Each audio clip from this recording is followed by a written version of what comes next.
तो it was a beautiful monthly expiry for us. In case आप लोगों ने लास्ट वीडियो नहीं देखा एनालिसिस वाला, कैसे हमने ट्रेड किया, कहाँ पे ट्रेड किया, तो ऊपर आई बटन पे दे रहा हूँ, जाके एक बार जरूर चेकआउट कीजिए। एंड इनफैक्ट जाके एक बार लाइव वीडियो भी आज देखिए जो हमने लाइव ट्रेडिंग किया, वहां पे भी हमें एक्सपायरी जैकपॉट्स मतलब दो दो बार, एक बार 15 रुपए से लगभग 38 रुपए तक, और दूसरा बार लाइव में सिमिलर 35 रुपीज से 100 रुपीज कैसे ट्रेड किया जाता है वो भी एक बार जाके चेक कीजिए। आज लाइव ट्रेडिंग में हमने वो किया है अराउंड 2:30 बजे के आसपास, टाइम स्टैम्प भी बता रहा हूं, जाके जरूर चेकआउट कीजिए। इस तरह से कैपिटल्स को बढ़ाया जाता है और मंथली एक्सपायरीज में किस तरह से मजेदार वे में हमने ट्रेड किया, तो जाके जरूर एक बार चेक कीजिएगा। अभी हम डिस्कस करेंगे कल यानी कि 1 दिसंबर को हम किस तरह से मार्केट पे ट्रेड करेंगे, बैंक निफ्टी और निफ्टी के लिए कौन सा इंपॉर्टेंट लेवल्स होने वाला है, सब कुछ ये वीडियो में हम डिस्कस करेंगे। तो वीडियो को पूरा देखिए, एंड तक देखिए। और अगर वीडियो अच्छा लगता है as always do like share and subscribe, ताकि आप लोगों का एक इंटरेक्शन मेरे लिए मोटिवेशन का काम कर पाए। Hey everyone, welcome back to my YouTube channel the Bengal trader. I hope you guys are doing well. चलिए डिस्कस कर लेते हैं आज हमने क्या ट्रेड किया, एक सिंपल वे में थोड़ा सा बता देते हैं। आज सबसे पहला चीज जो हमारा लास्ट वीडियो में हमने डिस्कस किया था कि 44,750 के ऊपर से एक लिक्विडिटी ग्रैब मिलेगा, हम यहाँ पे ट्रेड करेंगे। बेहतरीन वन वे मार्केट फॉल दिया 450 पॉइंट के आसपास का, और उसके बाद मार्केट साइडवेज हो गया। उसके बाद मार्केट में यहाँ पे एक इंबैलेंस पड़ा हुआ था, ये जगह के आसपास से हमने इंबैलेंस तक भी एक टारगेट लिया, जहां पे हमारा जो ऑप्शन है वो लगभग 3-3.5 गुना हुआ, और जो हमारा एक्सपायरी स्ट्रेटजी है उसमें भी काम किया। किसी ने लिया, किसी ने नहीं लिया, तो जाके एक बार जरूर चेकआउट कीजिए। अब हम देखेंगे कल के लिए हम कैसे प्लान करेंगे। देखिए सिंपल है, कल नया मंथ का कॉन्ट्रैक्ट शुरू होने वाला है।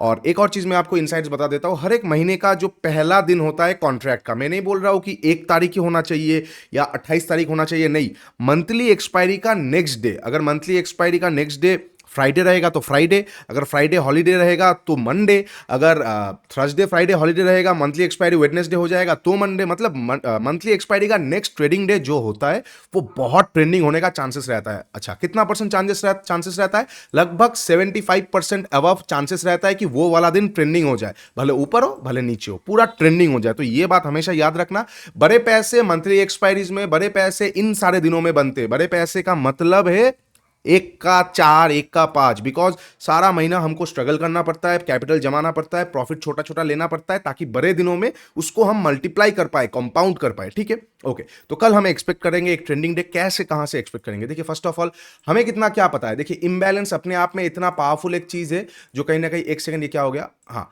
इम्बैलेंस अपने आप में एक पावरफुल चीज है जो कहीं ना कहीं कहीं पे आपको मिलेगा नहीं। जो प्राइस का ऑब्लिगेशन से इम्बैलेंस को बहुत अच्छा फॉलो करता है प्राइस। ठीक है, अच्छा, अब आज इम्बैलेंस का पावर आप लोगों ने देख लिया, जाके लाइव में देखिएगा। नेक्स्ट इम्बैलेंस पता है कहां पे है? लगभग 2000 पॉइंट नीचे है। आई एम नॉट जोकिंग, मैं बहुत दिनों से बोल रहा हूं, ये जो इम्बैलेंस प्राइस का है, डोंट वरी, हो सकता है 10 दिन बाद, हो सकता है 7 दिन बाद, हो सकता है कल, हो सकता है 1 महीने बाद, मार्केट ये इम्बैलेंस को लेने जरूर आएगा। तो हमें बस ऊपर से शॉर्टिंग का अपॉर्चुनिटी देखना है। जैसे आज एक परफेक्ट अपॉर्चुनिटी है शॉर्टिंग का, बिकॉज ऊपर से लिक्विडिटी ग्रैब भी कर लिया। इक्वल हाइज जो था लगभग 1 महीने पहले 4 अक्टूबर को इक्वल हाइज बना के गया था 44,750, वो भी ले लिया है। अब मार्केट स्मूथली नीचे का लिक्विडिटी पूल जो कि बहुत दिनों से जमा हुआ है, यहां पे मार्केट के पास बहुत अच्छा रास्ता है ये लिक्विडिटी को लेके पूरा इंबैलेंस तक आने के लिए। तो मेरे लिए शॉर्टिंग का लेवल से खुल चुका है। मैं अभी फिलहाल सेल ऑन राइज के मार्केट के बारे में ही देखूंगा, कब मैं ड्रास्टिकली घूम जाऊंगा कि चलो अभी भी मार्केट नीचे आने के लिए रेडी नहीं है। जब 44,750 के ऊपर जाके 1 आवर का एक कैंडल क्लोज करेगा, रिमेंबर 1 आवर का कैंडल मतलब 4-15 मिनट का कैंडल इसके ऊपर चाहिए, 4-15 मिनट का कैंडल इसके ऊपर चाहिए। Y 1 our? 1 आवर इनफ होता है मार्केट को सस्टेनेबिलिटी लाने के लिए। तो 1 घंटे का एक कैंडल या फिर 4-15 मिनट का कैंडल अगर 44,750 के ऊपर रह जाएगा, देन आई विल थिंक कि मार्केट अभी फिलहाल नीचे नहीं आना चाहता है, तो फिर मैं फिर से बाई ऑन डिप के बारे में सोच सकता हूं। अदरवाइज सेल ऑन राइज के मार्केट के बारे में ही देखूंगा। तो अगर मार्केट फ्लैट ओपन होता है, फ्लैट ओपन को ऊपर जाता है, आई वोंट डू नथिंग जब तक 750 के ऊपर जाकर 4-15 मिनट का कैंडल क्लोज नहीं करता, तब तक मैं पैनिक सिनेरियो में नहीं रहूंगा। मैं उल्टा क्या करूंगा, मैं वेट करूंगा, फिर से नीचे आ जाएगा, कोई बेयरिश सेंटीमेंट देखने को मिल जाएगा, कोई हमें पाइवट सेटअप मिल जाएगा जो मैंने स्ट्रेटजी में सिखाया है, कोई हमें स्नाइपर मिल जाएगा, कुछ भी दिख जाएगा, हम वहां पे शॉर्ट कर सकते हैं। ठीक है, अच्छा, अब मान लेते हैं फ्लैट ओपन होके नीचे आया तो हम कैसे ट्रेड करेंगे। और एक चीज बोलना भूल गया, यहां पे बहुत स्मूथ एक यहां पे इंस्टीट्यूशनल कैंडल सेटअप है, one of my favourite setup, और एक्टिवेट भी हो चुका है। बस हमारा वो बैड लक है कि 3 बजे के बाद एक्टिवेट हुआ और तुरंत मोमेंटम दे दिया, लेकिन फायदा नहीं है बिकॉज मोमेंटम 3:15 के बाद ऑप्शन प्राइस भागता नहीं है। तो स्पॉट ने तो दे दिया लेकिन ऑप्शन का प्राइस भागा नहीं। तो अगर इनकेस कल मार्केट फ्लैट ओपन होकर नीचे आता है तो बहुत अच्छा लेवल लेवल्स भी खुल जाएगा बिकॉज वो घूम रहा है इंस्टीट्यूशनल कैंडल सेटअप से। तो अगर फ्लैट ओपन होता है, जो लोग बहुत रिस्की ट्रेडर्स है या फिर जो लोग बहुत एग्रेसिव ट्रेड करना पसंद करते हैं, मैं एक लेवल बताता हूं, this will be a very risky level but this will be worth your level, worth your time, worth your risk, कि अगर मार्केट फ्लैट ओपन होते ही 450 मतलब 44,450 के नीचे निकलता है, जो लोग बहुत एग्रेसिवली ट्रेड करते हैं, very aggressive traders, they call themselves scalper और एनीथिंग एल्स, तो आप लोग यहां पे एक बार एक शॉर्ट पोजीशन बना सकते हैं। फ्लैट ओपन हुआ, जैसे the moment market will hit 44,444 50 44,450, इसके नीचे जैसे निकलता है आप यहां पे एक बार शॉर्ट कर सकते हैं। आपका स्टॉप लॉस यही जगह के आसपास होना चाहिए और एक्सपेक्ट कीजिए ट्रेंडिंग मार्केट का। इनकेस एक बार मार्केट निकल गया, आपको इतना पैसा मिलेगा आप सोच भी नहीं सकते, ठीक है। तो ये एक ट्रेड प्लान हो सकता है जिसमें मैं भी इंटरेस्टेड रहूंगा बहुत एग्रेसिवली, ठीक है। क्वांटिटी को कम रखूंगा क्योंकि एग्रेसिव जा रहा हूं मैं। तो फ्लैट ओपन होगा, जैसे 44,450 के नीचे निकलेगा, मैं यहां पे एक बार शॉर्ट कर सकता हूं हल्का क्वांटिटी से। अच्छा, कब क्वांटिटी को बढ़ाने के बारे में मैं सोचूंगा, जैसे मार्केट लिक्विडिटीज के नीचे आना शुरू हो जाएगा। जैसे पहला लिक्विडिटी हो जाएगा आपका 44,350, इसके नीचे आएगा, थोड़ा सा मैं क्वांटिटी बढ़ा सकता हूं, थोड़ा प्राइस एक्शन बना के इसके नीचे निकलेगा और क्वांटिटी बढ़ा सकता हूं, और टारगेट रखूंगा सबसे पहले लिक्विडिटी पूल तक, उसके बाद प्राइस एक्शन आएगा और नेक्स्ट वहां पे मैं और क्वांटिटी बढ़ा सकता हूं, ठीक है। ये हो जाना चाहिए फ्लैट ओपन होकर ऊपर जाने नीचे आने का मार्केट। और फ्लैट का हमने ऊपर भी देख लिया है कि जब तक 44,750 के ऊपर जाके 4-15 मिनट का कैंडल क्लोज नहीं करता, तब तक मैं वहां पे बाइंग साइड जाऊंगा नहीं। तो इनकेस अगर फ्लैट ओपन ऊपर जाता है तो मैं साइडवेज का ही एक्सपेक्ट करूंगा या फिर कुछ देखूंगा नहीं, जब तक मुझे कोई कोई रेंज या फिर कुछ ना कुछ ना मिल जाए सेकंड हाफ तक, ठीक है। अच्छा, ये हो गया मार्केट में फ्लैट ओपन होकर बोथ साइड का। अब देख लेते हैं गैप अप या गैप डाउन पे। इनकेस मान लेते हैं कि मार्केट गैप अप ओपन हो गया, इनकेस अगर मार्केट गैप अप ओपन हो जाता है तो हम एक्सपेक्ट कर सकते हैं, because we are expecting a trending day, हो सकता है मार्केट पे कल और ज्यादा शॉर्ट कवर आ जाए, ये नीचे का इंबैलेंस जो है वो बाद में ले, तो हम वहां पे कैसे प्लान करेंगे। इनकेस अगर मार्केट 44,750 के ऊपर कैंडल क्लोज करता है गैप अप ओपन होकर, ठीक है, उसके ऊपर निकलता है, हमने अभी अभी क्या डिस्कस किया, 4 कैंडल चाहिए, लेकिन कभी कभार we have to improvise with our own levels because gap up open हो रहा है। ये चीज फ्लैट ओपन होकर ऊपर जाता, मैं बोलता कि 4 कैंडल का मैं वेट करूंगा, लेकिन अगर गैप अप ओपन होके ऊपर जाके क्लोज कर रहा है तो the positive sentiment is there. Overnight gap up open हुआ है तो कहीं ना कहीं सेंटीमेंट थोड़ा सा पॉजिटिव आया है, फिर से प्राइस बाद में रिएक्ट करेगा, पहले अपना जो सेंटिमेंटल वैल्यूज है उसमें प्राइस सामने आके उतरेगा। तो वहां पे क्या होगा ना, पहले हाफ में थोड़ा बहुत मार्केट खींच सकता है, हो सकता है कंटिन्यू करे ना करे बात की बात। तो वहां पे मैं कैसे ट्रेड करना पसंद करूंगा, इनकेस एक 15 मिनट का कैंडल क्लोज कर दिया, जैसा नेक्स्ट निकलेगा, because I am expecting trending day, थोड़ा सा क्वांटिटी बाई करके छोड़ दूंगा, फिर अगर प्राइस एक्शन आ जाएगा और थोड़ा बाई करके छोड़ सकता हूं। अदरवाइज अगर मेरे को यहां से एसएल भी जाएगा कोई दिक्कत नहीं आएगा, बिकॉज छोटा सा ही क्वांटिटी होगा, बस ट्रेंडिंग डे को मिस नहीं करना चाहता हूं मैं, ठीक है। अच्छा, ये हो जाएगा गैप अप का। बहुत बड़ा gap up, ignore the market, कुछ कर नहीं सकते फर्स्ट हाफ तक, बिकॉज इतना बड़ा गैप अप पे फिर हैंडलेबल नहीं होगा वो सिचुएशन, ठीक है। अच्छा, अब मान लेते हैं गैप डाउन ओपन हो जाता है। कहां पे गैप डाउन ओपन होता है, क्या गैप डाउन लिक्विडिटी पूल के नीचे ओपन होता है या लिक्विडिटी पूल के सामने ओपन होता है। याद रखिए, अगर लिक्विडिटी पूल के ऊपर ओपन होता है, कहीं ना कहीं लिक्विडिटी ग्रैप का एक सेटअप जरूर इस्तेमाल कीजिएगा। मार्केट यहां पे क्या होगा ना, जैसे इसके नीचे गैप डाउन खुलेगा, जैसे इसके नीचे इस तरह का कैंडल बनेगा, sellers are gonna retails are gonna jump, because यहां पे दिख रहा है उनको, देखो देखो एम पैटर्न आ चुका है। तो मार्केट क्या करेगा ना, एम पैटर्न को जरूर वो रिस्पेक्ट करेगा, लेकिन इस तरह से रिस्पेक्ट कर सकता है। तो वहां पे क्या होगा ना, पहले एसएल लिया जाएगा। तो वहां पे हम कैसे प्लान करेंगे, बिकॉज सामने लिक्विडिटी पूल है और इसके नीचे अगर गैप डाउन, ये जगह के आसपास गैप डाउन ओपन होता है, तो लिक्विडिटी पूल के आसपास आके मुझे कोई लिक्विडिटी ग्रैप सेटअप मिलेगा बाइंग साइड में, आई एम गोना बाइंग थोड़ा सा गैप, मतलब थोड़ा सा 1:2 का टारगेट के लिए, बिकॉज ट्रेंड तो नेगेटिव ही होगा, नीचे इंबैलेंस तक जाने की कोशिश कर रहा है, बस एक मोमेंटम पे थोड़ा सा जितना मिले ले लेंगे हम, और इनकेस अगर बियर ट्रैप मिलता है तो हम गोना बाई, अदरवाइज मैं देखूंगा नहीं, ठीक है। अच्छा, अब मान लेते हैं कैंडल क्लोज किया और उसके नीचे निकलना शुरू कर दिया है, तो कहीं ना कहीं पैनिकनेस आने वाला है, gate ready for a big negative and trending market for the down side, ठीक है। अच्छा, अब मान लेते हैं गैप डाउन ओपन हुआ लिक्विडिटी पूल के नीचे, तो भैया थोड़ा सा मजा आ सकता है, बिकॉज एक अच्छा खासा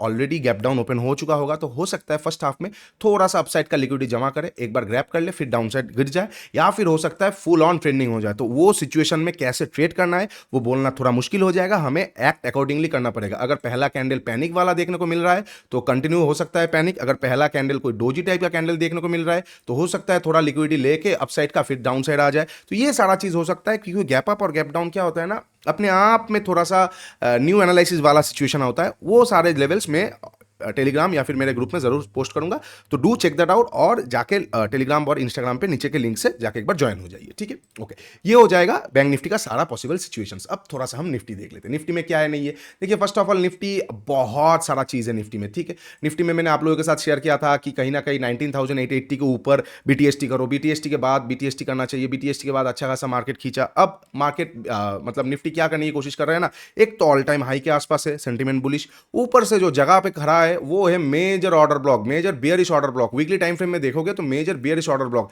और कहीं ना कहीं यहां से मार्केट एक करेक्शन करने के लिए आ सकता है, और मेजर ऑर्डर ब्लॉक है तो इसके ऊपर का लिक्विडिटी स्वीप एक्सपेक्ट नहीं कर रहा हो, करेगा भी तो बहुत रेयर केस होगा, लेकिन यहां से एक बार मतलब रिएक्ट कर सकता है प्राइस नीचे की तरफ फास्ट। तो हमें इस तरह से प्लान करना होगा निफ्टी में। उसके साथ साथ 15 मिनट पे आप देखोगे निफ्टी में क्या क्या पड़ा हुआ है, नीचे में एफवीजी पड़ा हुआ है, सिमिलर बैंक निफ्टी में भी पड़ा हुआ है, ठीक है। ये जोन को मैं हटा देता हूं, इसका कोई काम रहा नहीं, और इसको भी हटा देता हूं, ठीक है। तो ये मेजर ऑर्डर ब्लॉक एरिया के आसपास जा चुका है ओबी, बेयरिश ओबी के आसपास। तो हम निफ्टी में ऐसे ट्रेड करेंगे कि इन केस अगर फ्लैट ओपन होता है, निफ्टी फ्लैट ओपन होकर ऊपर जाता है, जब तक 20,200, ठीक है, बिकॉज 20,200 मेजर ऑर्डर ब्लॉक के आसपास है, उसके थोड़ा सा ऊपर ऑल टाइम हाई है, तो ये जगह बहुत अच्छा है। जब तक 20,200 के ऊपर मार्केट में मान लो आधा घंटे का एटलीस्ट 15 मिनट का 2-3 कैंडल क्लोज नहीं करता है, तो वो सस्टेनेबल नहीं है, बिकॉज ये सारे जोन्स ऐसे है ना, जाएगा इतना फास्ट नीचे आएगा जस्ट लाइक दिस, मतलब रिएक्शन इतना जल्दी आएगा आप समझ नहीं पाओगे अरे ये क्या हो गया। तो similar kind of story, in case अगर 20,200 के ऊपर 2-3 15 मिनट का कैंडल क्लोज करना चालू कर दिया धीरे धीरे, तो हम मान सकते हैं वो थोड़ा सा और स्पाइक मार सकता है ऊपर की तरफ because of all time high, फिर वो अपना कंटिन्यूएशन नीचे या ऊपर कर सकता है। तो वहां पे मैं और बेयरिश के बारे में सोचूंगा नहीं, फिर मैं थोड़ा सा बाइंग साइड में breakout just for the sake of external factors थोड़ा सा क्वांटिटी बाई कर सकता हूं, अदरवाइज इग्नोर करूंगा। अच्छा, अब जब तक 20,200 के ऊपर कैंडल्स क्लोज नहीं करेगा तब तक हम कैसे ट्रेड करेंगे, जस्ट लाइक माइनर टीएफ में हमें चॉइस ढूंढना है, जो हमने मेंटरशिप में सिखाया है। माइनर टीएफ में हमें चॉइस देखना है, उसके साथ साथ आप स्नाइपर को एक्टिवेट कर सकते हो या पाइवट को एक्टिवेट कर सकते हो, जिन्होंने कोर्स लिया आप लोगों को पता है, ठीक है। और जिन्होंने फ्री में लिया मतलब कोर्स नहीं लिया, आप लोगों को अगर फ्री में कुछ सेटअप चाहिए तो मैं आपको बता देता हूं। इनकेस ये मेजर 20,200 के आसपास से कोई भी ट्रेडिशनल चीज इस्तेमाल कर लो, काम कर जाएगा। कोई भी ट्रेडिशनल चीज मतलब इस तरह का ट्रेडिशनल चीज इस्तेमाल कर लो, ब्रेकडाउन पे काम करेगा, कोई एम पैटर्न पे काम कर लो, काम करेगा, कोई हेड एंड शोल्डर पे काम करो, काम करेगा, ठीक है, कोई रेंज ब्रेकडाउन पे काम करो, काम करेगा, बिकॉज जो ये जोन है वो स्मार्ट जोन है, ठीक है। तो हम इस तरह से प्लान कर सकते हैं कि ये जोन के आसपास से हमें एक नेगेटिव पैटर्न ढूंढना है। अच्छा, ये हो जाएगा फ्लैट ओपन होकर ऊपर का। इनकेस फ्लैट ओपन हुआ नीचे आ गया, फ्लैट ओपन होकर नीचे आने के बाद यहाँ पे छोटा सा लिक्विडिटी दिख रहा है, अब अगर डबल प्राइस एक्शन आ जाएगा तो हम यहां पे शॉर्ट करेंगे। मैं तो फिलहाल बैंक निफ्टी में ज्यादा फोकस करने वाला हूं, बिकॉज निफ्टी के प्राइस एक्शन से बैंक निफ्टी का price action is much much better. उसके साथ साथ बैंक निफ्टी के पास स्मार्ट लेवल्स भी ज्यादा है एज कंपेयर टू निफ्टी, ठीक है। अच्छा, ये हो जाएगा एक्सक्यूज मी निफ्टी में फ्लैट ओपन होकर इधर साइड का। अच्छा, अब गैप अप या गैप डाउन पे, गैप अप कहां पे ओपन होता है 20,200 के ऊपर। अगर गैप अप ओपन होने के बाद पहला 15 मिनट का कैंडल्स का भी हाई तोड़ रहा है, मैं थोड़ा सा घबरा जाऊंगा, there something wrong in the market, मैं कल ट्रेड नहीं करने वाला हूं, यही कंडीशन पे मैं ट्रेड नहीं करूंगा, ठीक है। अच्छा, इनकेस अगर गैप अप ओपन हुआ लेकिन पहला 15 मिनट का कैंडल का जो हाई है वो रिस्पेक्टेड है और उसके नीचे तोड़ रहा है, मैं वहां पे शॉर्ट कर दूंगा आराम से, और फिर मैं वेट करूंगा इसके डे हाई का एसएल देके, कहीं ना कहीं साइडवेज होगा चलेगा, कहीं ना कहीं नीचे आएगा तो भी चलेगा, स्टॉप लॉस लेने के लिए डरिए मत, आपको ट्रेड करना है अकॉर्डिंग टू योर लेवल्स, ठीक है। ये हो जाएगा गैप अप का। अब मान लेते हैं गैप डाउन ओपन हो जाता है। गैप डाउन अगर ओपन हो जाता है, similar kind of story just like bank Nifty हो सकता है। कहां पे ओपन होता है वो इंपॉर्टेंट है, क्या निफ्टी के डायरेक्ट 20,000 30-40 ये सारे जोन के नीचे गैप डाउन ओपन हो रहा है, तो फर्स्ट हाफ में थोड़ा सा क्या है ना, लिक्विडिटी जमा करके फिर अपसाइड का ग्रैप करके नीचे आ सकता है। और अगर ये सारे जोन के ऊपर गैप डाउन ओपन हो रहा है तो कहीं ना कहीं पहले एक लिक्विडिटी लेने के बाद कोई लिक्विडिटी सेटअप मिले तो थोड़ा सा मार्केट ऊपर से जाके घूम सकता है। अदरवाइज अगर बहुत स्ट्रांग बियरिश कैंडल आ गया और कंटिन्यूएशन आ गया तो एक पैनिकनेस हमें देखने को मिल सकता है, ठीक है। ये सारा सिचुएशन हो जाएगा निफ्टी का। तो याद रखिए कल एक ट्रेंडिंग डे होने वाला है, निफ्टी मेजर ओबी के आसपास खड़ा हुआ है, तो यहां से कोई प्रॉपर बियरिश सिग्नल मिल जाए गो फॉर इट। अगर आपको कुछ समझ नहीं आ रहा है तो बैंक निफ्टी में शिफ्ट हो जाइए, बैंक निफ्टी भी बहुत अच्छा जगह के आसपास है, इंस्टीट्यूशनल कैंडल सेटअप के आसपास से भी घूम रहा है, तो कहीं ना कहीं लिक्विडिटी पूल तक जाने के बाद रिएक्ट करके वो नीचे आ सकता है। तो अगर फ्लैट ओपन होकर जो मैंने लेवल आपको बताया बहुत एग्रेसिवली एक ट्रेड मिल सकता है, इस्तेमाल कीजिए। इनकेस अगर समझ नहीं आ रहा है फिर से, तो फिर से वेट कीजिए, लिक्विडिटी पूल के आसपास से रिएक्ट करके जैसे नीचे आए तो आप एक बार ट्रेड इनिशिएट कर सकते हैं। अगर फिर भी कुछ समझ नहीं आया, ignore the day, because market अभी जो है इंडिया विक्स बढ़ने वाला है, 13 आसपास चला गया है, हो सकता है बहुत जल्दी 14-15 भी आ जाए, तब मजा आने वाला है। लेकिन अगर आप उसको हैंडल नहीं कर पाए तो आपका कैपिटल भी वाइप आउट होने वाला है। तो be careful, be cautious, market is getting in a very interesting phase. यहां से बहुत अच्छा चीजें हो सकता है, जिसको एक बार हैंडल करना आ गया वो बहुत पैसा कमाएगा। अगर इनकेस आप हैंडल नहीं कर पाओगे तो आपके लिए खतरा होगा, तो इसलिए क्वांटिटी को कम रखो, ओटीएम पे ज्यादा फोकस करो, बिकॉज इंडिया विक्स बढ़ रहा है and there will be much much trouble in the market, get ready for that. तो अगर वीडियो अच्छा लगे do like share and subscribe, नीचे इंस्टाग्राम और टेलीग्राम का लिंक दिया हुआ है, जाके एक बार जरूर जुड़ जाइए। मेंटरशिप प्रोग्राम को भी एक बार चेकआउट कीजिए, कूपन कोड होगा वेलकम 23, आप लोगों के लिए स्पेशल है, जाइए चेकआउट कीजिए, लर्न कीजिए, उसके बाद आराम से एल को हटा के अर्न कीजिए, ठीक है। चलिए आज के लिए इतना ही, take care and bye bye.